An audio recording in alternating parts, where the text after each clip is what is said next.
नमस्कार, मी रुशाली यादव सारंग. 27 जानेवारी 2020 रोजी कोरोनाचा देशामधला पहिला रुग्ण नोंदवला गेला आणि आज 20 फेब्रुवारी 2021 ला देशातला कोरोनाग्रस्तांचा आकडा पोहोचलेला आहे 10 कोटींच्याही पुढे.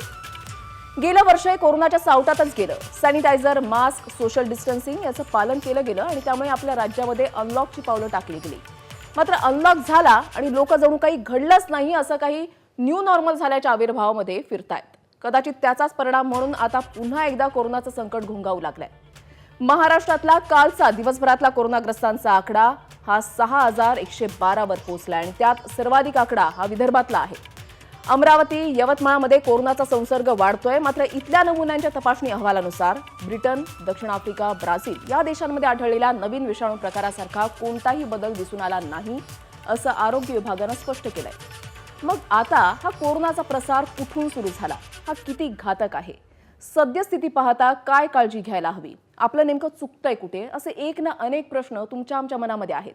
आणि त्याच प्रश्नांची उत्तरं जाणून घेण्याचा प्रयत्न आजच्या आपण कोरोना परिषदेमधून करणार आहोत. कोरोना परिषदेमध्ये आपल्यासोबत थोड्याच वेळात जोडले जाणार आहेत ज्येष्ठ शास्त्रज्ञ डॉक्टर रमण गंगाखेडकर. त्याच्यानंतर आपल्यासोबत कोविड टास्क फोर्सचे सदस्य डॉक्टर शशांक जोशी सुद्धा असतील. याच्यानंतर आता माझ्यासोबत माझ्या स्टुडिओमध्ये आहेत वैद्यकीय शिक्षण संचालक डॉक्टर तात्याराव लहाने. यानंतर आरोग्य विभागाचे तांत्रिक सल्लागार डॉक्टर सुभाष साळुंखे आपल्यासोबत असतील आणि विषाणू तज्ज्ञ डॉक्टर प्राप्ती गिलाडा आपल्यासोबत आहेत. त्याच्यामुळे आजच्या या कोरोना परिषदेमधून सर्वच प्रश्नांची उत्तरं जी आहेत ते आपण जाणून घेण्याचा प्रयत्न करणार आहोत. आणि जे काही प्रश्न तुमच्या मनामध्ये आहेत, म्हणजे आता नेमकं काय, सातत्याने एक प्रश्न विचारला जातोय की आता पुन्हा लॉकडाऊन होणार का, आता पुढे काय होणार. लोकल तर सुरू झालेली आहे. भाजी मंडईमध्ये लोकांची अशी गर्दी सुरू आहे की जसं काही सर्व काही नॉर्मलमध्ये आलेलं आहे. मग आता पुढे काय, त्या प्रश्नांची उत्तरं जाणून घेण्याचा प्रयत्न करणार आहोत. मी सुरुवात करते डॉक्टर तात्याराव लहाने यांच्यापासून. लहाने सर, तुम्ही आमच्या स्टुडिओमध्ये आल्या येतानाच मास्क घालून आलेला आहात, म्हणजे पूर्ण खबरदारी तुमच्या परीनं तुम्ही घेताय. साहजिकच, म्हणजे ज्यावेळेला आपण एक माध्यम म्हणून किंवा एक जबाबदार व्यक्ती म्हणून समोरच्याला आवाहन करत असतो की मास्क वापरा, त्याचं तंतोतंत पालन करणं सुद्धा गरजेचं आहे. त्याच्यामुळे आम्ही सुद्धा आमच्या स्टुडिओमध्ये या ठिकाणी सोशल डिस्टन्सिंगचं पालन करण्याचा प्रयत्न या ठिकाणी करतोय, डिस्टन्स ठेवण्याचा प्रयत्न करतोय. लहाने सर, एक सातत्याने गेल्या काही दिवसांपासून प्रश्न विचारला जातोय, तो म्हणजे पुन्हा लॉकडाऊन होणार का? नाही, आता जो मला असं वाटतंय की जो प्रश्न विचारला जातो पुन्हा लॉकडाऊन होणार का, हा तुमच्या हातात आहे. तुम्ही ठरवायचंय लॉकडाऊन करून घ्यायचं किंवा नाही करून घ्यायचं. हो, आपण जर मास्क वापरला आणि मास्कवर आपण कायमस्वरूपी मास्क बाहेर आल्यानंतर डिस्टन्सिंग पाळलं, हात स्वच्छ धुतले, मुख्यतः मास्क जर आपण मास्क व्यवस्थितरित्या वापरला तर हा संसर्गजन्य रोग जो आहे तो वाढणार नक्की नाही. आणि तो रोग वाढला नाही तर लॉकडाऊन करण्याची गरज नाही. कारण लॉकडाऊन हा कधी केला जातो की आपलं संरक्षण व्हावं, आपला हा आजार होऊ नये, आपल्या कुटुंबाला आजार होऊ नये, नागरिकांचं संरक्षण व्हावं, यासाठी सरकारला अशी इच्छा नसताना पावलं उचलावी लागतात.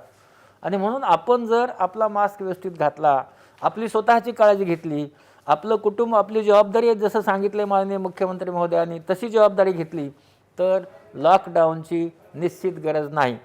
तुम्ही मला म्हणाल की उद्याच्याला अमरावतीमध्ये बंद ठेवला आहे. हो, हा बंद ठेवण्याच्या पाठीमागचं कारण असं असतो की तुमच्यापर्यंत कळावं की या भागामध्ये केसेस वाढत आहेत, तुम्ही काळजी घ्यावी आणि म्हणून तुम्हाला सतर्क करण्यासाठी अशा काही गोष्टी कराव्या लागतात. आणि म्हणून आपण जर सतर्क झाला असाल, आपण मास्क लावणार असाल तर लॉकडाऊन नक्की होणार नाही. पण मास्क लावणार नसाल आणि ही असंच जर संख्या वाढत गेली तर तुम्हीच सांगा की लॉकडाऊन करावं लागेल किंवा नाही. बरोबर आहे. हा शेवटी सामान्यांच्या हातामध्ये आहे सगळं की नियम पाळायचे की नाही. मॅडम, मी तुमच्याकडे येणारच आहे, मात्र त्यापूर्वी आपण एक नजर टाकणार आहोत की राज्यामधली सध्याची स्थिती काय आहे. कोरोनाग्रस्तांचा आकडा जो आहे तो सातत्यानं वाढतोय. 24 तासामधली आकडेवारी तुम्ही या ठिकाणी स्क्रीनवर पाहताय. मुंबईमधला आकडा 823 रुग्ण एका दिवसामध्ये वाढलेली ही आकडेवारी आम्ही तुम्हाला दाखवतोय. ठाण्यामध्ये 138 रुग्ण वाढलेले आहेत. त्याच्यानंतर कल्याण डोंबिवलीमध्ये 146 रुग्ण वाढलेले आहेत. शहरी भागांमधला आकडा आपण पाहतोय. नवी मुंबईमध्ये 126 रुग्ण वाढलेले आहेत. ही 24 तासातली आकडेवारी आपण या ठिकाणी पाहताय. नागपूरमध्ये 630 रुग्ण हे वाढलेले आहेत. एका दिवसातली आकडेवारी. त्यामुळे कोरोनाला हलक्यामध्ये घेऊ नका. अमरावतीमध्ये एका दिवसातला आकडा आपण पाहताय 623. ही 24 तासातली आकडेवारी आपण पाहताय. राज्याच्या कानाकोपऱ्यातली अकोल्यामध्ये 127 रुग्ण एका दिवसामधला हा आकडा आपण या ठिकाणी पाहताय. यानंतर पुण्यामध्ये 535 रुग्ण वाढलेले आहेत. 24 तासातली आकडेवारी, कालपर्यंतची आकडेवारी आम्ही तुम्हाला या ठिकाणी दाखवतोय. पिंपरी चिंचवडमध्ये 259 रुग्ण. याच्यानंतर पुणे जिल्ह्यामध्ये 211 रुग्ण एका दिवसात वाढलेले आहेत. नाशिकमध्ये 176 रुग्ण वाढलेले आहेत. जळगावमध्ये 110 रुग्ण या ठिकाणी वाढलेले आहेत. नगरमध्ये 128 रुग्ण या ठिकाणी वाढलेले आहेत. यवतमाळमध्ये 258 रुग्ण वाढलेले आहेत. 24 तासातली आकडेवारी आपण पाहताय. राज्याच्या कानाकोपऱ्यामधली ही आकडेवारी आहे. तुम्हाला कुठल्याही प्रकारे घाबरवण्याचा आमचा हा प्रयत्न नाहीये. मात्र या कोरोना परिषदेचा उद्देश एवढाच आहे की तुमच्या मनामध्ये जे काही प्रश्न असतील त्या प्रश्नांची उत्तरं मिळवणं. राज्यभर रुग्णवाढीची नेमकी काय कारण आहेत? तर अचानक वाढलेली थंडी हे कारण आहे का? वातावरणामधला बदल हे कारण आहे का? कोरोनातील जनुकीय बदल हे कारण आहे का? की लोकांची बेफिक्री, म्हणजे जणू काही आता काही सर्व काही नॉर्मल झालेल्या या आविर्भावामध्ये लोक फिरतायत, मास्कचा वापर करत नाहीयेत, असं सुद्धा पाहायला मिळतंय. त्याच्यामुळे राज्यभर रुग्णवाढीची नेमकी कारणं काय आहेत त्या संदर्भातला सुद्धा आपण आढावा घेण्याचा, उत्तरं जाणून घेण्याचा प्रयत्न या ठिकाणी करणार आहोत. डॉक्टर प्राप्ती गिलाडा आपल्यासोबत आहेत, ज्या विषाणू तज्ज्ञ आहेत. डॉक्टर प्राप्ती, सध्याची ही स्थिती पाहिली तर म्हणजे एकूणच महाराष्ट्रामध्ये ही दुसरी लाट येण्याची शक्यता आहे? ते जसं सरांनी सांगितलं आता की ते पण आपल्याच हातात आहे. आपण लगेच सांगू शकत नाही की हे दुसरी लाट आहे. पण जर आपण निष्काळजीपणा आपला कंटिन्यू राहिलं की आपण मास्क घातलं नाही, लोकांनी खूप एकत्र येऊन आता लग्न सुरू झाले आहे, बाकी फॅमिली फंक्शन सुरू झाले, ते जर आपण कंटिन्यू तसंच ठेवलं, सोशल डिस्टन्सिंग ठेवलं नाही आणि मास्क घातलं नाही तर केसेस वाढतील. आणि मग आपल्याला लगेच सांगता येत नाही की सेकंड वेव्ह आता आला आहे. ते हळूहळू आपल्याला कळणार, 1 आठवड्यानंतर, 2 आठवड्यानंतर आपल्याला कळणार. तसं मागच्या वेळेस पण जेव्हा पीक आलेला, जे आपण म्हणतो की सगळ्यात जास्त केसेस होते, ते आपल्याला लगेच कळलं नाही की हे आता आहे. ते आपल्याला नंतर कळतं की हे पीक आलं आहे. ते तसंच आहे की सेकंड वेव्ह येऊ शकतं, पण ते सगळं आपल्या हातात आहे. जर आपण आत्ता आपली काळजी घेतली, मास्क घातला बरोबर, आणि आता ते BMCने सुरू केलंय ना, सगळ्या ठिकाणी जे मास्क घालत नाहीये त्यांना फाईन करायला सुरू केलं. ते बरंच एक स्टेप घेतलंय, कारण की लोकांना जेव्हा स्वतः कळत नाही की त्यांना मास्क घालायचंय, मग फाईन केल्याशिवाय त्यांना कळतच नाही की आम्ही मास्क घालायला पाहिजे. बरोबर आहे. जोपर्यंत दंड आकारला जात नाही, जोपर्यंत स्वतःच्या खिशाला कात्री लागत नाही, तोपर्यंत काही लोक सुधारणार नाहीत असं चित्र दिसतंय. लहाने सर, म्हणजे गेल्या या 4-5 दिवसांपासून, आठवड्याभरापासून ज्या वेळेला कोरोनाबाबत आपण ऐकतोय, वाचतोय, एक मुद्दा आहे तो म्हणजे दक्षिण आफ्रिका, ब्राझील, UK यामधला जो स्ट्रेन आहे तो आपल्याकडे आलेला आहे. मात्र केंद्रीय आरोग्य मंत्रालयाने याबाबत स्पष्ट केलंय की हा तिकडचा स्ट्रेन नाहीये. तर म्युटेशन याच्यामध्ये सातत्याने एक शब्द वापरला जातोय. तर म्युटेशन म्हणजे नेमकं काय? आपला जो आपण जो पाहतोय आता की बऱ्याच ठिकाणी पेपरात पण बातम्या येतात की म्युटेशन झालं आहे, किंवा दक्षिण आफ्रिका किंवा ब्राझील किंवा इंग्लंडचा नवीन स्ट्रेन जो आहे तो आपल्याकडे आला आहे किंवा नाही. तर मला सर्व माझे जे सगळे लोक आहेत त्यांना अस्वस्थ करायचं आहे की हे बघा, इंग्लंडचा, ब्राझीलचा, दक्षिण आफ्रिकेतला स्ट्रेन आपल्याकडे आलेला नाही आहे आणि त्यामुळे आपण त्याची काळजी करण्याची गरज नाही आहे. आता राहिलं की मग हा म्युटेशन म्हणजे काय? व्हायरस जो आहे त्या व्हायरसचं स्वतःचं जे गुणधर्म असतात, हे गुणधर्म असे असतात की त्याच्यामध्ये बदल होत जातो आणि हे बदल होत जाणे ह्याला म्युटेशन असं आपण म्हणतो. आपल्यामध्येही आपल्या पिढ्या जसे म्युटेशन होत आले की आपण असं म्हणतो की आपण चिंपॅन्झी होतो, तिथून पुढे आपण माणूस होत आलो. तर असं हे एक म्युटेशन होत असतं. तर याचं म्युटेशन फास्ट होतं आणि म्हणून जे म्युटेशन आपण म्हणतोय की अमरावतीमध्ये किंवा कुठे, याच्या 12 तपासण्या पुण्याच्या लॅबमध्ये केल्या होत्या आणि त्यामध्ये 100% असं आलं की हे बाहेरचे स्ट्रेन नाही आहेत आणि त्यामुळे जे स्ट्रेन आहे त्याच्यात म्युटेशन वाटतं. पण कसं आहे की 4 तपासण्या केल्यानंतर म्युटेशन झालं असं म्हणता येत नाही. पण तर त्याला एक निश्चित आहे की अशा सगळ्या तपासण्या, चाचण्या ज्या आहेत, आता 50 सॅम्पल आपण अमरावतीचे पाठवले आहेत, आपण यवतमाळचे 50 सॅम्पल पाठवतोय, आणखी 50 पाठवून 100 सॅम्पल आपण NIVला पुण्यामध्ये तपासणी करतोय. त्यानंतर NIVचे एक्सपर्ट, जे व्हायरॉलॉजीचे एक्सपर्ट आहेत, ICMRचे एक्सपर्ट, हे बसतील एकत्र आणि हे एकत्र बसून हे जेव्हा तपासणीचे रिपोर्ट येतील त्यानंतर हा कसला व्हेरियंट आहे, नवीन व्हेरियंट आहे का, आणि म्हणून म्युटेशन हे व्हायरसची प्रॉपर्टी आहे, गुणधर्म आहे, त्यामुळे त्याला भिण्याचे कारण नाही. आता राहिलं की जी सेकंड वेव्ह आली आहे का, आपला निश्चित सांगतो सेकंड वेव्ह आलेली नाही आहे. कारण साथी रोगामध्ये जेव्हा साथीचा रोग येतो त्या साथीच्या रोगाचा गुणधर्म आहे वर आणि चढ आणि उतार येणं. आपण जर पाहिलं मार्चपासनं, तर मार्चपासनं आपण एकदमच वर नव्हतो. आपले नकाशे बघा, प्रत्येक वेळेस चढ आणि उतार, चढ आणि उतार अशा प्रकारचे नकाशे येतात. त्याचं कारण असं आहे की या साथीच्या रोगाचा तशा प्रकारचं वागणूक असते, म्हणून हा थोडासा आलेला चढ आहे. आता हा चढ वेव्हमध्ये जाईल का? हो, हा चढ जाऊ शकतो. कधी? जर तुम्ही काळजी घेतली नाही तर. काळजी घेतली तर हा निश्चित वेव्ह होणार नाही. म्हणून आज निश्चित तुम्हाला सांगतो, अस्वस्थ करतो, दुसरी वेव्ह आलेली नाही किंवा दुसऱ्या वेव्ह यायच्या उंबरवट्यावरही आपण नाही. हा एक साध्या आपला जो आजार आहे, आपण म्हणतो साथीचा आजार, या साथीच्या आजारामध्ये आलेला चढ आहे. मग तुम्ही म्हणा हे कुठे आला? अमरावती, यवतमाळ इथेच का आला? बाकीच्या ठिकाणी का नाही आला? त्याचं कारण असं आहे की ज्या ठिकाणी हा व्हायरस आहे आणि तिथं आपण जर संकेत पाळले नाहीत, म्हणजे आपण मास्क लावला नाही. आता आपण पाहिलं मध्ये वसंत पंचमी होती, त्यावेळेस खूप लग्न झाले आणि आपण मास्क लावला नाही. असं न करता आपण जर मास्क लावला असता तर ह्या घटना घडल्या नसत्या. आणि म्हणून आपल्या सगळ्यांना मला सांगायचं आहे की आपण सगळेजण म्युटेशनच्या मागं न लागता हा याच्यावर तपासणी होत आहे. आणि आता जो काही थोडा आपण म्हणतोय की त्याच्यात आपला सापडला आहे 484 नावाचा जो स्ट्रेन आहे, तर त्याची सगळी सायंटिफिक तपासणी झाल्यानंतर निश्चित आपलं ते करणं शक्य होईल. आणि म्हणता येईल की मग हा याचं इन्फेक्टिव्हिटी जास्त आहे का कमी आहे याचाही अभ्यास होईल. याचे चिन्ह लक्षणं कसे आहेत याचाही अभ्यास होईल. बरोबर. आणि हा सगळा अभ्यास होईपर्यंत आपण तेवढा वेळ देण्याची गरज आहे आणि तशा तपासण्या आता सुरू झाल्या आहेत. नक्कीच. आपल्यासोबत डॉक्टर रमण गंगाखेडकर ज्येष्ठ शास्त्रज्ञ सुद्धा जोडले गेले आहेत, डॉक्टर शशांक जोशी सुद्धा जोडले गेलेले आहेत आणि डॉक्टर सुभाष साळुंके सुद्धा जोडले गेलेले आहेत.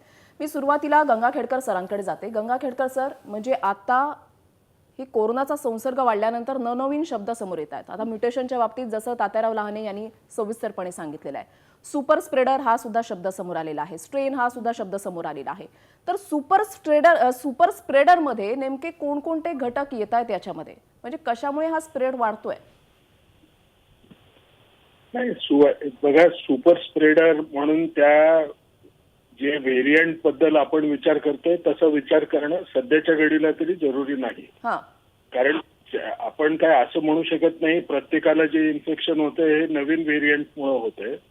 आपण एक समजलं पाहिजे की आपण सुपर व्हेरियंट जरी असेल, नॉर्मल विषाणू जरी असेल, तरी सुद्धा आपल्याला आपण कोविड अप्रोप्रिएट बिहेवियरचं पालन केलं तर अजूनही आपण जे काय नव्याने इन्फेक्शन येण्याची जी भीती आहे ती आपण नक्की थांबवू शकतो. आपण त्या व्हेरियंटला घाबरतोय की तो नवीन आला तर सगळीकडे पसरेल, आपल्याला कोविड होईल. पण त्या भीतीपोटी जे नुसतं पॅनिक दाखवायचा प्रयत्न होतोय त्यापेक्षा कोविड अप्रोप्रिएट बिहेवियर वाढवायचा प्रयत्न करा ना. प्रत्येकाने हा विचार केला पाहिजे की ठीक आहे, मी एक वेळ म्हणेल की त्यांनी मनात धरलं की हा व्हेरियंट आहे, हा सुपर स्प्रेडर व्हायरस आलाय, अरे तरी कमीत कमी ते मास्क आणि अप्रोप्रिएट कोविड अप्रोप्रिएट बिहेवियरचं पालन करा. नाही आला ते आपल्याला माहिती आहे, पण लोकांनी त्याचं पालन करावं. सगळ्यात महत्वाचं हा लग्नाचा सीझन आहे. या सीझन मध्ये अनेक अशा इव्हेंट्स होतील ज्या खरोखर सुपर स्प्रेडर असतात. म्हणजे सुपर स्प्रेडर व्हायरसपेक्षा सुपर स्प्रेडर इव्हेंटला घाबरा, त्या इव्हेंट्स होऊ देऊ नका. चुकून माकून सरकारने म्हणलेल्या ह्याच्यापेक्षा जर तुम्हाला असं सांगण्यात आलं की आपण 20 लोक नाही 50 लोकांच्या पुरतं मर्यादित लग्नाचं इव्हेंट ठेवावी, ही जर तुम्ही जर बघणार असाल तर तिथं जाताना सुद्धा 50 लोकांच्या खाली ठेवले आहेत आपण, म्हणून मास्क न घालता फिरणं किंवा कोविड अप्रोप्रिएट बिहेवियरचं पालन न करणं हे पण योग्य नाही. म्हणजे ती संख्या कमी ठेवली परंतु त्यावेळेला पालन नाही केलं तर परत लागण होण्याची शक्यता वाढते. म्हणून हे प्रत्येक नागरिकांनी समजावं की आपण सरकार जे म्हणतंय ते ऐकलं पाहिजे. हा काही आजार 4-8 दिवसामध्ये पळून जाणार आहे का 4-8 महिन्यामध्ये नाही, ह्या पूर्ण वर्षभरामध्ये नाही, पुढच्याही वर्षात जाणार नाही. वॅक्सिन घेवो किंवा न घेवो आपण हे कोविड अप्रोप्रिएट बिहेवियरचं पालन करणं आपल्या प्रत्येकासाठी जरुरीचं आहे. तुम्ही कमीत कमी तुमच्या कुटुंबासाठी जबाबदार असाल, तुमच्या राहणाऱ्या इतर समाजासाठी जबाबदार असाल आणि सगळ्यात महत्वाचं स्वतःच्या आयुष्यासाठी तरी जबाबदार आहात. तर कमीत कमी जबाबदार पूर्ण वागणूक करणं हे जरुरीचं आहे. सरकार काही एकेका व्यक्तीमागे एक एक माणूस नेमून देऊ शकत नाही की तू वापरतोय का नाही, काय करतोय का नाही. शेवटी वैयक्तिक आरोग्य ही प्रत्येकाची जबाबदारी आहे. बरोबर. गंगाखेडकर सर, आता स्पेसिफिकली विदर्भामध्ये म्हणजे अकोला, अमरावती, यवतमाळ या ठिकाणी जो संसर्ग वाढत चाललेला आहे, तर हा संसर्ग किती घातक आहे? हा घातक आहे का? घातक तर कुठलाही संसर्ग जो असतो तो घातकच असू शकतो. जर वाढायला लागले नंबर्स तर आपल्याला एक गोष्ट माहिती, पूर्वी जर समजा 50 लोकांना होत होता त्याच्याऐवजी 200 लोकांना व्हायला लागला तर नक्कीच मृत्युमुखी पडणाऱ्यांचं प्रमाण सुद्धा 4 पटीने वाढणार. कारण इकडे 50 होते तिकडे 200 होते. आता हे वाढणं ह्याच अनेक कारणं वेगवेगळी असू शकतात. त्या प्रत्येक कारणासाठी त्या लोकल यंत्रणेने नीट बघितलं पाहिजे की हे कशामुळे असं घडत असावं आणि त्या अंदाजानुसार आपल्याला त्या त्या जोखीमेच्या गटांना आपल्याला समजावून सांगावं लागेल की त्यांनी कोविड अप्रोप्रिएट बिहेवियर का पालन केलं पाहिजे. कारण प्रत्येकाला सांगताना जो मेसेज असतो तो वेगवेगळ्या पद्धतीने देणं तितकंच जरुरीचं असतं. जसं आपण शाळेमध्ये जाणारे मुलं किंवा कॉलेजमधले मुलं त्यांना जो मेसेजिंग करणार तो मेसेजिंग इतर व्यक्तींना, ऍडल्ट्सना जे आपण मेसेजिंग करतो त्यापेक्षा वेगळा लागतो. किंवा तर हे आपण समजून घेऊन त्यांना अपील करणं हे आपल्या दृष्टीने महत्वाचं आहे. विदर्भामध्ये एक काळजीचं मला वाटतं की जिथं जिथं पूर्वी आउटब्रेक फार मोठा नव्हता तिथं दुसरी लाट पहिल्या आउटब्रेकपेक्षा काही जास्त पटीने येऊ शकत असते. म्हणजे पहिल्या वेव्हपेक्षा दुसरी वेव्ह ही मोठी असू शकते. विदर्भामध्ये त्या मानाने खूप जास्त झालं नव्हतं पूर्वीच्या ज्या पहिल्या वेव्हमध्ये. तर आजच्या घडीला आपण ती काळजी प्रत्येक विदर्भामध्ये राहणाऱ्या व्यक्तींनी घेण्याची जरुरी आहे. कारण हे सगळं संकट याच्यापासून आपल्याला जर वाचायचं असेल तर साधी गोष्ट आहे जी आपण सहज करू शकतो ती करणं अपेक्षित आहे. आणि कोणालाही कुठलंही लक्षण दिसलं किंवा कोणालाही असं वाटलं की आपल्याला एखाद्या पॉझिटिव्ह व्यक्तीच्या आपण संपर्कात आलोय तर स्वतःला पॉझिटिव्ह झालं असं समजा त्या टेस्टचा रिपोर्ट येईपर्यंत आणि आयसोलेट करा स्वतःला त्या कुटुंबामध्ये सुद्धा. म्हणजे घरच्या दुसऱ्या लोकांना लागणार नाही. एवढं जरी आपण करू शकलो तरी खूप फरक पडेल. नक्कीच. डॉक्टर शशांक जोशी सुद्धा जोडले गेलेले आहेत आपल्यासोबत. जोशी सर, म्हणजे गेल्या काही दिवसांपासून आकडा जो आहे तो येत नव्हता. म्हणजे खबरदारी घेतली जाते, अनलॉक सुरू झाल्यानंतर पूर्ण काळजी घेतली जाते अशा बातम्या येत होत्या. मात्र अचानक गेल्या आठवड्याभरापासून सडनली हा आकडा वाढला, खास करून महाराष्ट्रातल्या विदर्भामधला. तर यामागची नेमकी कारणं तुम्हाला काय वाटतात? जसं doctor Lahane, doctor Gangakhedkar, doctor Gilare यांनी सांगितलंय त्या अनुषंगाप्रमाणे 4-5 कारणं आहेत. पहिली गोष्ट म्हणजे कोरोना गेला असा एक फॉर्म करायला असतो आणि त्याच्यामुळे लोक मास्क घालत नाहीत, लग्न कार्याला जातात, सोशल गॅदरिंग करतात, ग्रामपंचायती इलेक्शन होते. त्यामुळे काय झालं की कोविड इनअप्रोप्रिएट झालं, अप्रोप्रिएट बिहेवियर आणि थोडाफार यंत्रणा पण थोडी लॅक्स झाली आणि स्ट्रिक्ट झाला पाहिजे. दुसरी गोष्ट म्हणजे एक 100% आपल्याला रिसर्च करायला पाहिजे की इथं न्यूट्रन स्ट्रेन आहे की नाही. डॉक्टर लहाने म्हणाले की बाहेर स्ट्रेन नसेल पण होम ग्रोथ सेलची शक्यता खूप जास्त आहे. मी तर इनफॅक्ट आपल्या विजय मेडिकलच्या मेट्रोपॉलॉजी डिपार्टमेंटला कॉंग्रॅच्युलेट करतो की त्यांनी असा एक संस्थेचा स्ट्रेन त्याला E384 जे म्हणतो जो फास्ट ट्रान्समिट होऊ शकतो असा स्ट्रेन याची शक्यता आहे. तर आपण जास्ती काळजी घेतली पाहिजे. ऍक्च्युली याने आपण थोडंसं एक दक्षता घेऊन घरी 4 रुपयांमध्ये असेल तर न घाबरता जसं डॉक्टर गंगाखेडकर, डॉक्टर लहाने म्हणाले की डबल मास्किंग करा, रिव्हर्स आयसोलेशन करा आपल्या सिनियर सिटीजन्स आणि गरज असेल तरच बाहेर पडा, नको तिथे लग्नाला जाऊ नका. आता आपण काय करतोय की फार निष्काळजीपणा करतोय. आणि हे दुसरं कारण म्हणजे न्यूट्रन स्ट्रेन असायची शक्यता आपण म्हणजे नाकारू शकत. मला तर असं ठाम मत आहे की असायची शक्यता खूप आहे. कारण एवढ्या फास्ट रॅपिड होणं कारण कोविड इनअप्रोप्रिएट पुन्हा भारतात चालली. तुम्ही जर का दुसऱ्या ठिकाणी गेला महाराष्ट्रात तिकडे लोक मास्क घालत नाही. तो फक्त अमरावतीतच का आला ही एक शक्यता आहे, दुसऱ्याची शक्यता आहे. त्याला आपण प्रोत्साहन दिलं पाहिजे आणि NIVच्या रिपोर्टसाठी थांबला पाहिजे. दुसरी गोष्ट अशी आहे की आपण लोक काय करतात की जर का सारखा सर्दी खोकला झाला तर ते कोविड असं समजत नाही आणि मग त्या गोष्टी अंगावर काढतात. आणि मग उशिरा जातात डॉक्टरांकडे. हेही चुकीचं आहे. आपला अजून एक कोविड सीझन आहे, वी आर ड्युरिंग कोरोना, आणि कोविड हे एंडेमिक होणार आहे. कोविड आपल्या बरोबर राहणार आहे. कोविड आपला पाहुणा नाहीये. कोविड आपल्याला ऍक्टिव्ह जोडीमध्ये राहणार आहे. त्यामुळे आपण असं एक भ्रमात की जाऊ नका की कोविड निघून गेलेलं आहे. कोविड राहणार आहे, आपल्याला डबल मास्किंग करायला लागणार आहे. आपण जरी वॅक्सिन घेतलं असेल तरी सुद्धा आपल्याला मास्किंग हे अनिवार्य आहे. इव्हन 2 डोस घेतले असतील तरी त्याच्यानंतर सुद्धा आपल्याला ऍटलीस्ट 2 आठवडे थांबायला लागणार आहे. तर आपली जरी प्रतिकार शक्ती वाढली तरी आपल्याला जीव वाचवायचे आणि ऍटलीस्ट आपल्याला 0% मॉर्टॅलिटी करायची आहे. त्यामुळे अजिबात निष्काळजीपणा न करता दुसरी कारण आहे. चौथी गोष्ट म्हणजे ट्रान्सपोर्टेशन आणि लोकांचा जो येण्या जाण्याचा खूप जास्त गोष्ट वाढते. जसं मुंबईत पाहिलं आपण, ट्रेनमधून 20 लाखांपासून 35 लाखांपर्यंत लोक गेले. त्याचप्रमाणे गावागावात लोक जाऊ लागले.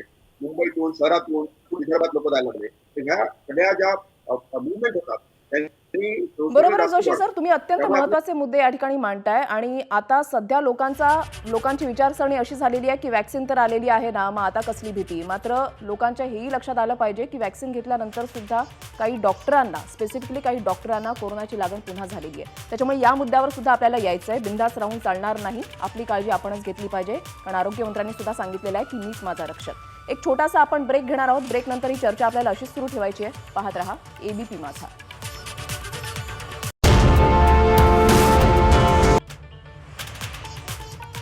ब्रेकनंतर आपल्या सर्वांचं पुन्हा एकदा स्वागत. आपण पाहताय कोरोना परिषद. या कोरोना परिषदेमध्ये तुमच्या आमच्या मनामधले जे काही सर्वसामान्य प्रश्न आहेत त्या प्रश्नांची उत्तरं शोधून घेण्याचा प्रयत्न करतोय. तज्ज्ञ मंडळी या ठिकाणी आपल्यासोबत आहेत.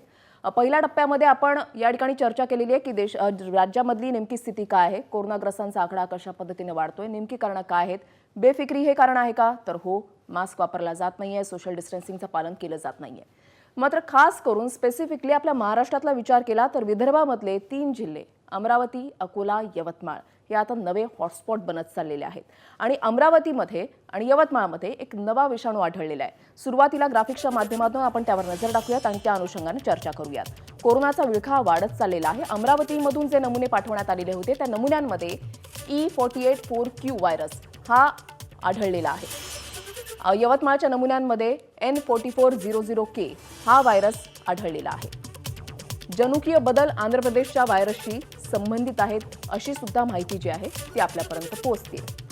त्याच्यामुळे स्पेसिफिकली आपण विदर्भाच्या अनुषंगानं आता या ठिकाणी चर्चा करणार आहोत. डॉक्टर रमण गंगाखेडकर आपल्यासोबत आहेत.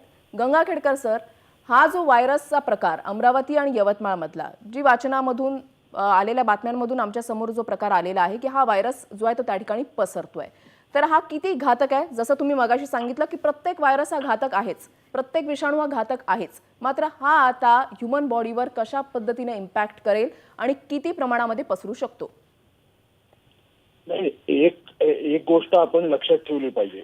विषाणू समजा ते अशा व्हेरियंट प्रकारचा आहे की जो कदाचित इन्फेक्शन झाल्यावरती आपल्या प्रतिकार शक्तीला थांबवण्या इतकी ताकद राहणार नाही, अशा प्रकारचा विषाणू हा तयार झालेला असेल.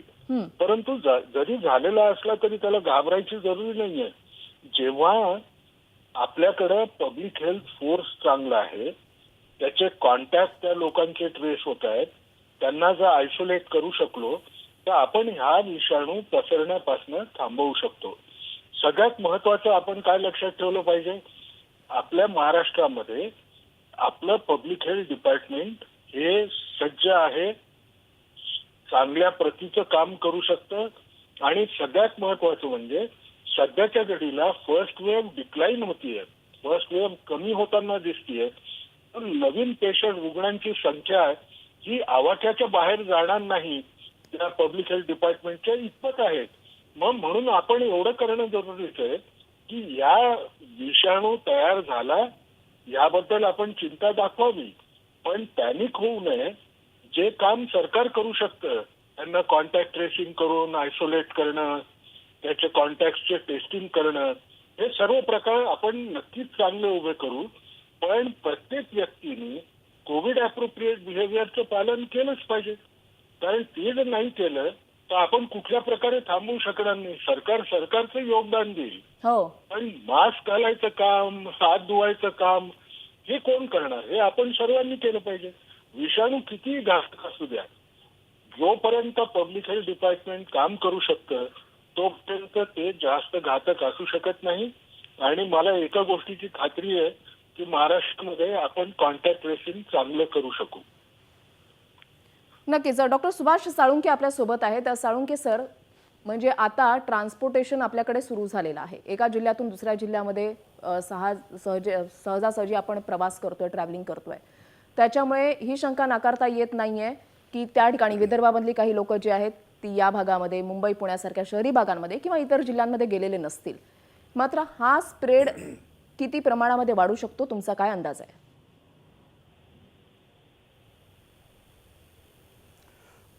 मी मागच्या आठवड्यात म्हणजे रादर या मागच्या 4-5 दिवसात हां.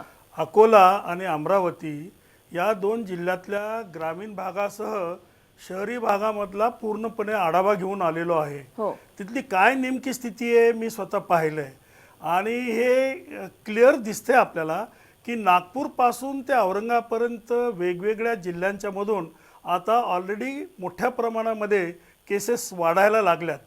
म्हणजे पूर्वी 3 आठवड्यापूर्वीच्या जेवढ्या केसेस होत्या त्याचा आता तिपटीने केसेस वाढल्यात, विशेषतः अमरावती जिल्ह्यामध्ये आणि बऱ्याचशा अंशी अकोला जिल्ह्यामध्ये.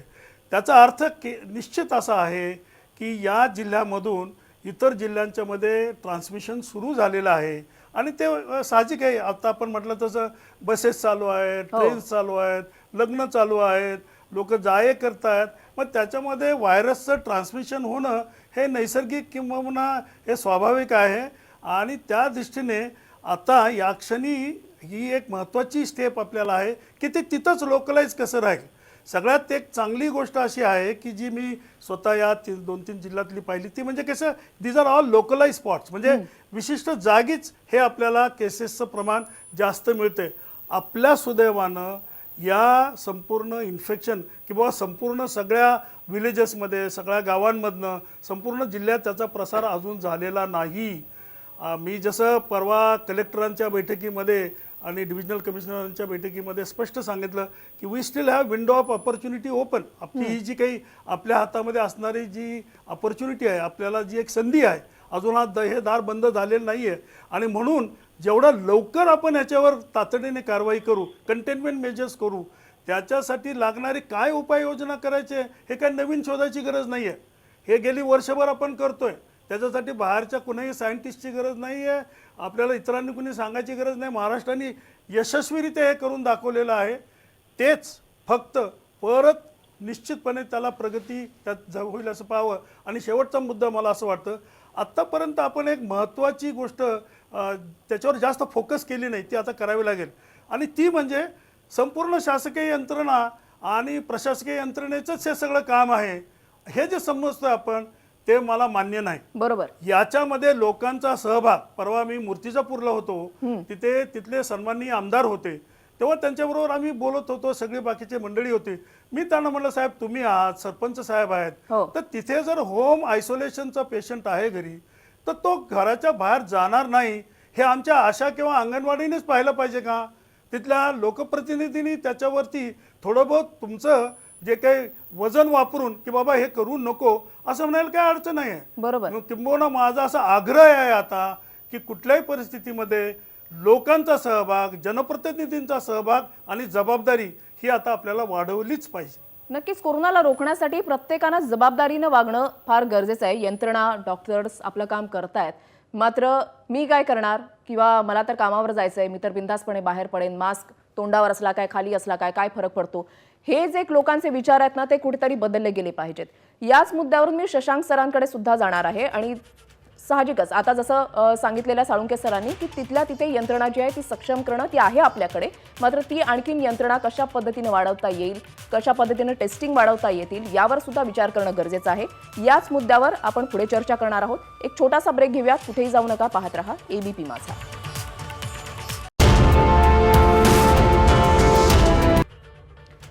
ब्रेक नंतर आपल्या सर्वांचं पुन्हा एकदा स्वागत. आपण पाहताय कोरोना परिषद. कोरोना परिषदेमध्ये आज प्रामुख्याने आपण महाराष्ट्रामधल्या विदर्भामध्ये जे आता नवीन हॉटस्पॉट कोरोनाचे होत चाललेले आहेत त्याचा प्रादुर्भाव हा किती आहे, त्याच्यानंतर त्याची रिस्क ही किती आहे, संसर्ग किती प्रमाणामध्ये पसरू शकतो आपल्यावर त्याचा कसा परिणाम होऊ शकतो आणि एकूणच राज्यामधली जी स्थिती आहे, गेल्या काही दिवसांपासून कोरोनाग्रस्तांचा आकडा जो आहे तो वाढत चाललेला आहे. अचानक हा आकडा जो आहे तो वाढतोय.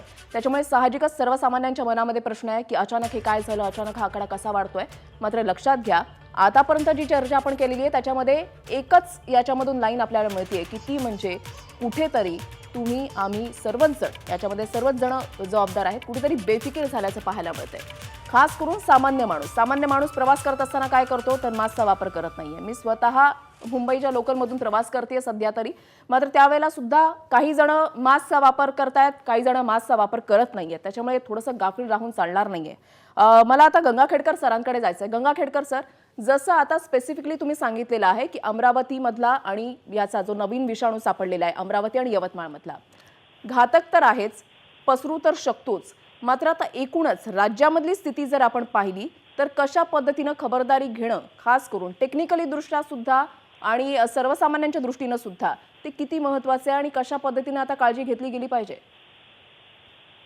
जसं प्रत्येकाने सांगितलं, जसं साळुंके सरांनी सांगितलं की आपल्याला काय, आपण त्या व्हेरियंटला घाबरणं काय किंवा आपण त्या विषाणूला घाबरणं काय, प्रत्येकाने ही स्वतःची नैतिक जबाबदारी समजली पाहिजे की माझं आयुष्य मी सांभाळलं पाहिजे, माझ्या कुटुंबियांचं आयुष्य सांभाळलं पाहिजे आणि मी एकटा सुरक्षित होणार नाही, मला अख्खा समाज सुरक्षित ठेवावा लागेल. मग समाज जर सुरक्षित ठेवायचा असेल तर सगळ्यात महत्वाचं जर काही असत असेल तर लोकांनी आपले मित्र जे असतील, मित्रांमध्ये कोणी कोविड अप्रोप्रिएट बिहेवियर हे पालन करत नसेल त्याला समजावून सांगणं, जर एखादी व्यक्ती आपल्या कुटुंबामधली ती पालन करत नसेल त्याला समजावून सांगणं, कुठल्याही व्यक्तीला कुठलंही लक्षण आलं त्यांनी आपल्या कुटुंबापासून स्वतःला आयसोलेट करून घेणं. जे कोणी आपल्या, समजा माझी टेस्ट पॉझिटिव्ह आली तर माझ्या संपर्कात कोण कोण आलं होतं, त्या संपर्कात आलेल्या व्यक्तीला आपण फोन करून तर सांगू शकतो की बाबा रे स्वतःकडे लक्ष ठेव आणि स्वतःची टेस्ट करून घ्यायला जाशील जरुरी पडली तर हे पण आपण करणं. म्हणजे शेवटी ही जबाबदारी आपली वैयक्तिक पण आहे याची जाण असणं फार जरुरीचं आहे. जोपर्यंत आपण नुसतं असं समजू की सरकारने काही केलं तर फरक पडेल, सरकारने एकट्याने करून काही फरक पडणार नाही. आपल्याला दोघांना मिळून म्हणजे स्वतः आणि आपलं कुटुंब आणि सरकार यांनी सगळ्यांनी मिळून जर केलं तर हे नक्कीच थांबवू शकू असं मला वाटतं. श्याम सुंदर निकम सर सुद्धा आपल्यासोबत जोडले गेलेले आहेत. निकम सर, खास करून अमरावतीमध्ये ज्या पद्धतीनं हा विषाणू आता वाढतोय आणि आकडा जो आहे कोरोनाग्रस्तांचा जो वाढतोय, तुम्हाला त्या ठिकाणची स्थिती जी आहे ती खूप चांगल्या पद्धतीनं माहिती आहे. तुम्हाला नेमकं कारण त्याच्यामध्ये काय वाटतं? म्हणजे बेफिक्री हा तर मुद्दा आहे जो सारखा सातत्यानं मी या ठिकाणी बोलते आणि जे मान्यवर मंडळी आहेत ते सुद्धा म्हणतात की कुठेतरी आपल्याकडून नियमांचं पालन केलं गेलं जात नाहीये. हा जरी एक मुद्दा असला तरी वातावरणामधले बदल गेल्या काही दिवसांमधले ते कारणीभूत आहेत का?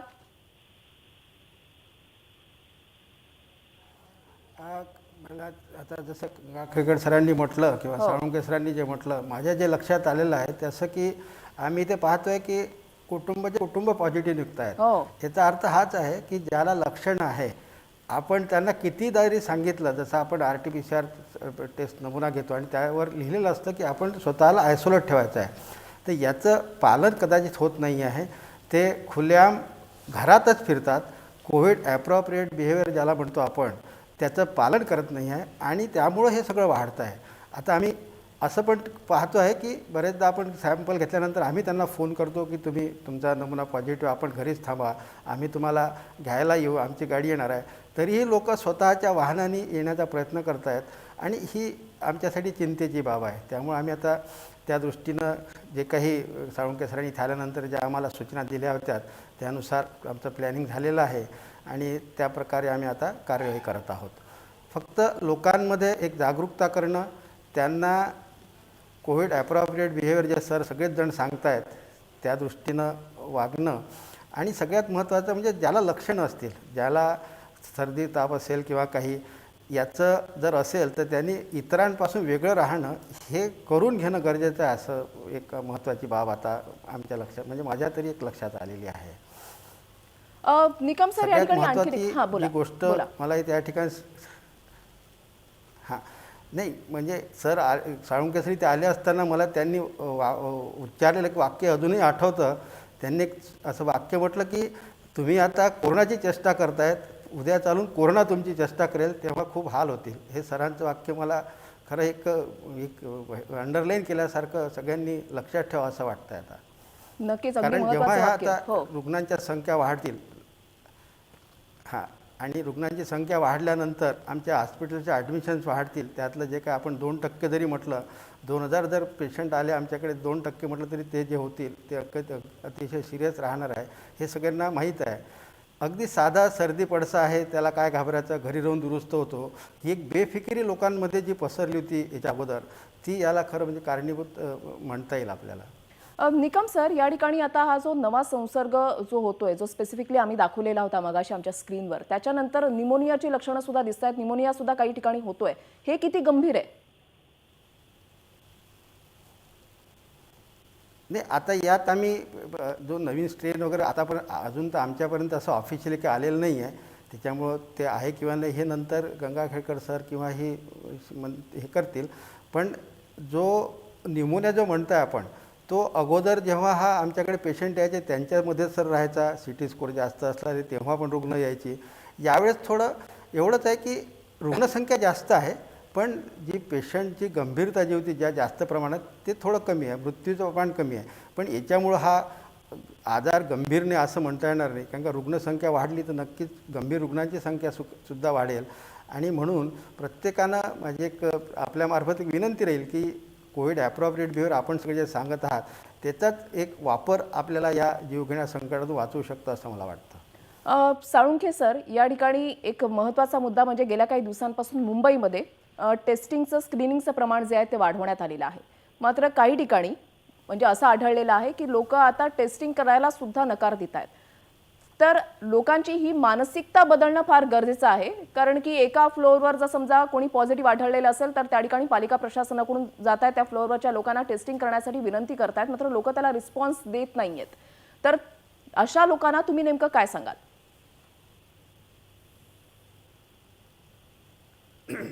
मला वाटतं आपल्या राज्यामध्ये टेस्टिंगचं प्रमाण ढासळलेलं आहे, ही वस्तुस्थिती आहे आणि ते वाढवलं पाहिजे. परवा जसं आता डॉक्टर निकम साहेब म्हणाले तसे मी या दोन्ही जिल्ह्यात गेलो होतो आणि बाकीच्या मीटिंगमध्ये राज्यस्तरावरती मी सांगतो की सगळ्या ठिकाणी जे प्रायव्हेट प्रॅक्टिशनर्स आहेत, खाजगी डॉक्टर्स आहेत, या सगळ्या खाजगी डॉक्टर्सकडं MBBS असू देत, BMS असू दे, त्यांच्याकडे येणारे जे रुग्ण आहेत, मोठ्या हॉस्पिटलमध्ये तर प्रश्नच नाही, पण सर्वसामान्य ज्यांचे दवाखाने, जे सर्वसामान्य डॉक्टरचे दवाखाने, क्लिनिक चालवतात, त्यांच्याकडे येणारा प्रत्येक फीवरचा पेशंट म्हणजे ज्याला ताप आहे अशा ताप असणाऱ्या व्यक्तीची माहिती संबंधित महानगरपालिकेकडे किंवा नगर परिषदांच्याकडे देणं ऑब्लिगेटरी आहे. काल म्हणजे परवापासून यवतमाळ आणि अमरावतीमध्ये हे आता आपण कंपल्सरी केलं आहे. माझा आग्रहपूर्वक माझी विनंती आहे राज्य शासनाला, मी यापूर्वीच केली, अजूनही करत राहणार आहे, की हे कायद्याप्रमाणे प्रत्येक प्रायव्हेट प्रॅक्टिशनरकडनं फीवर येणारे प्रत्येक केसचं रेकॉर्डिंग करूया. ILI म्हणजे ज्याला साधारणतः सर्दीसारखे असणारे जे आजार आहेत त्यांचं आपल्याला माहिती मिळाली पाहिजे. या दोन गोष्टीमधनं कुणाचं टेस्टिंग करायचं याचं आपल्याला बेसलाईन तयार होते आणि त्याच्यातनं ज्यांच्यामध्ये अशा प्रकारचा रोग असण्याची शक्यता आहे, विषाणू असतील, त्यांना पिकअप करणं, त्यांचं टेस्टिंग लवकर करून घेणं हे सहज शक्य आहे. तथापि आपण म्हणाला तसं लोकांना टेस्टिंगची आता फार इच्छा राहिलेली नाही आहे, हे मान्य आहे मला, पण त्याच्यासाठी जर डॉक्टर आणि आवश्यकतेनुसार ही जी यंत्रणा आहे नगर परिषदेची, नगरपालिकांची, महानगरपालिकांची, यांनी एकत्र जर आलं तर टेस्टिंग नक्की वाढेल. टेस्टिंग वाढलं, पेशंट लवकर सापडतील, पेशंट लवकर सापडले त्याचा नंतर होणारा जो काही प्रसार आहे त्याला आपल्याला कमी करता येईल. हे एकमेकाला निगडीत असणारी ही चेन आहे, ही चेन आपल्याला ही केली पाहिजे आणि ती ॲक्टिव्हली फॉरवर्ड करावं लागेल. आपली अडचण आणखी एक लक्षात घ्या, आपल्याकडे जी मंडळी मोठ्या मोठ्या भाषणबाजी करून, घोषणा करून सांगतात हे करा, ते करा, ते करा, स्वतः तेच करत नाही आहे. हजारो लोकांच्या सभा होत आहेत, हजारो लोक लग्नाला येत आहेत, हजारो लोक पर्यटनाला जात आहेत आणि हे ज्या म्हणजे समाजातली जी एक पुढारपण करणारी मंडळी आहेत तेच जर असं वागणार असतील तर ते काय इतरांना देणार आहेत आपलं उदाहरण. लोकांचा विश्वास हा. हा या लोकांच्या वरती बसत नाही, त्याच्यामुळं ही मिसबिहेवियर किंवा इरिस्पॉन्सिबल बिहेवियर व्हायला कारणीभूत आहे असं माझं स्पष्ट मत आहे. ठीक आहे, मला ब्रेक घ्यायचा आहे, मात्र त्याआधी एक छोटासा प्रश्न मी गंगाखेडकर सरांना विचारेन. सर, आता कोरोनावरची लस तर आलेली आहे, कोवॅक्सिन आलेली आहे. ही लस घेतल्यानंतर स्पेसिफिकली विदर्भामध्ये ही ज्या पद्धतीनं विषाणू पसरतोय, ज्या पद्धतीनं संसर्ग वाढतोय आणि ही संख्या जी आहे ती वाढतीये, त्यावर ही लस प्रभावी असेल? ही जी सध्याची लस आहे तिचं या जो विषाणू सध्या जो रिपोर्ट केला गेलेला आहे E484 याच्या विरुद्ध आपण अजूनपर्यंत टेस्ट केलेलं नाहीये. हा. परंतु माझं म्हणणं एकच आहे साधं, त्याच्याबद्दल आपण जी गोष्ट रेअरली होतीये, कमी प्रमाणात होतीये, त्याकडे जास्त लक्ष देऊन मी हे करणार नाही हे ठरवण्यापेक्षा जे आपल्याला सगळ्यांना करणं भाग आहे की जो विषाणू आहे त्याच्या विरुद्ध लढायला आपण डॉक्टर्सनी लस घेतली पाहिजे, त्या फ्रंटलाईन वर्कर्सनी घेतली पाहिजे, कारण आपल्याला रुग्णसेवा करायची आहे. आपल्याला त्या लोकांना, जे लोक आजारी पडतील त्यांना त्या आजारामधनं बाहेर काढायचंय. आणि दुसरी महत्वाची गोष्ट म्हणजे जे 65 वर्षाच्या वरचे जे लोक आहेत क्रॉनिक मॉर्बिडिटी वाले, त्यांना सुद्धा ती लस घेण्याला पटकन पुढे येऊन घेतली तर त्याचा फायदा होईल यामध्ये शंका नाही. कारण प्रत्येक इन्फेक्शन हे काय अशाच व्हेरियंटचं राहणार आहे अशाची बाब नाहीये आणि इतका प्रसार अजून झालेला नाहीये. त्यामुळे आपण या गोष्टीकडे बघू नये. एखादी छोटी गोष्ट जी होते त्याच्याकडे लक्ष केंद्रित करून आपण आपलं जी वागणूक आपली जी सुधारायला हवी त्याकडे आपण दुर्लक्ष करणं हे माझ्या मते योग्य ठरणार नाही. आपण त्याकडे पूर्ण विचारपूर्वक बघितलं पाहिजे.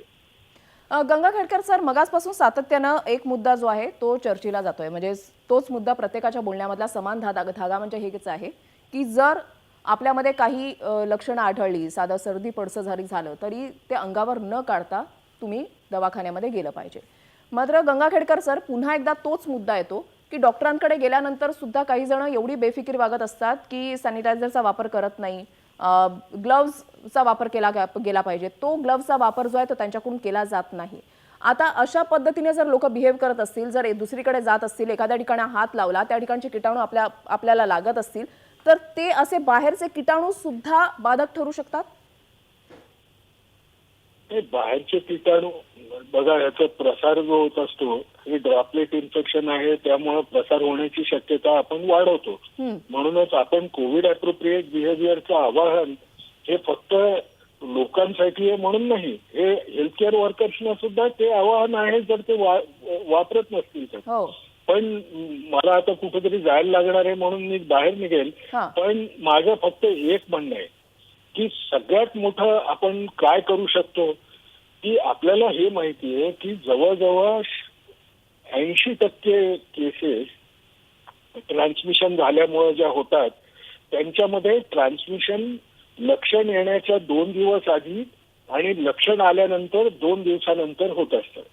तर अशा वेळेला मी समजा मला लक्षण आलं, मी स्वतःला आयसोलेट केलं आणि मग माझी टेस्ट करून घेतली तर तुम्ही कमीत कमी 25% ट्रान्समिशन कमी कराल. कारण की दुसऱ्या दिवसापर्यंत तुम्ही ज्या दिवशी लक्षण आलं त्या दिवशी मी स्वतःला आयसोलेट जर केलं तर खूप मोठा फरक पडेल. आणि दुसरी महत्वाची गोष्ट माझ्या मते ही सगळ्यांना कळली पाहिजे, घरामध्ये ट्रान्समिशन जर मला जर आजार झालेला असेल आणि मी कोविड अप्रोप्रिएट बिहेवियर घरात पाळले नाही तर ती लागण होण्याची शक्यता जास्त असते. कारण ह्या बंद स्पेसेस आहेत, त्याच्यामध्ये मी वावरत असतो. आणि सगळ्यात महत्वाचं जर काही असत असेल तर जेवत असताना दोघही जण घरामधले जे काही व्यक्ती असतील ते आपला मास्क काढून हे काय 6-6 फुटाच्या अंतरावरती बसू शकत नाही, घरं छोटी असतात. त्यामुळे जे लागण होण्याची शक्यता असते त्याला आपल्याला टाळायसाठी ज्या व्यक्तीला लक्षण आलं असेल त्या व्यक्तींनी सगळ्यांबरोबर जेवायला बसू नये. सगळ्यांनी वेगवेगळं बसलं तर घरामध्ये सुद्धा जो काय छोटा चान्स असेल प्रसार होण्याचा तो आपण नक्की टाळू शकू. जसं आपल्याला निकम सरांनी सांगितलं की आमच्याकडे पूर्णचे पूर्ण कुटुंब पॉझिटिव्ह येते, कारण ते सगळे एकत्र बसून जेवत असतील, एकत्र बसून सगळं कोविड अप्रोप्रिएट बिहेवियर न पालन करता राहत असतील ते सगळ्यांनाच होऊ शकतो. तो एवढं जरी आपण केलं तरी महाराष्ट्राला आपण यशस्वी ठरवूया. आपण प्रत्येकाने साथ द्यावी, तरच आपण ह्याच्यामधनं पटकन बाहेर येऊ. आपल्याला ही बदनामी नको आहे की आपल्यामुळे आजार जो आहे सर्वत्र पसरत गेला बरोबर आहे. आणि त्यामुळे सगळ्या देशाचं नुकसान झालं. बरोबर. महाराष्ट्रावरती संपूर्ण देशाची आर्थिक घडी अवलंबून असते. आपण ती काळजी घेणं हे आपल्या फक्त हेल्थच्या सुरक्षेसाठी नाही, पण आपल्या ज्या फायनान्शियल सुरक्षा असतील त्यासाठी सुद्धा फार महत्वाचं आहे. अगदी महत्त्वाचा मुद्दा तुम्ही या ठिकाणी गंगाखेडकर सर मांडलेला आहे. तुम्ही तुमचा अमूल्य वेळ आम्हाला दिला त्याच्याबद्दल धन्यवाद. गंगाखेडकर सरांच्या बोलण्यातला मुद्दा हाच आहे. एक गोष्ट फक्त लक्षात ठेवायची आहे, जर मी सुरक्षित असेल तर माझं कुटुंब सुरक्षित आहे, जर माझं कुटुंब सुरक्षित असेल तर माझा परिसर सुरक्षित आहे, माझा परिसर सुरक्षित असेल तर माझा जिल्हा, माझा राज्य, माझा देश सुरक्षित आहे. हे प्रत्येकानं लक्षात ठेवणं फार गरजेचं आहे. ही चर्चा आपल्याला अशी सुरू ठेवायची आणि ब्रेकच्या नंतर डॉक्टर तृप्ती गिलाडा आणि डॉक्टर शशांक जोशी सुद्धा आपल्यासोबत असतील. त्यांच्यासोबत सुद्धा आपल्याला संवाद साधायचाच आहे. मात्र एक छोटासा ब्रेक घेणार आहोत. कुठेही जाऊ नका, पाहत रहा एबीपी माझा. एबीपी माझा, उघडा डोळे बघा नीट.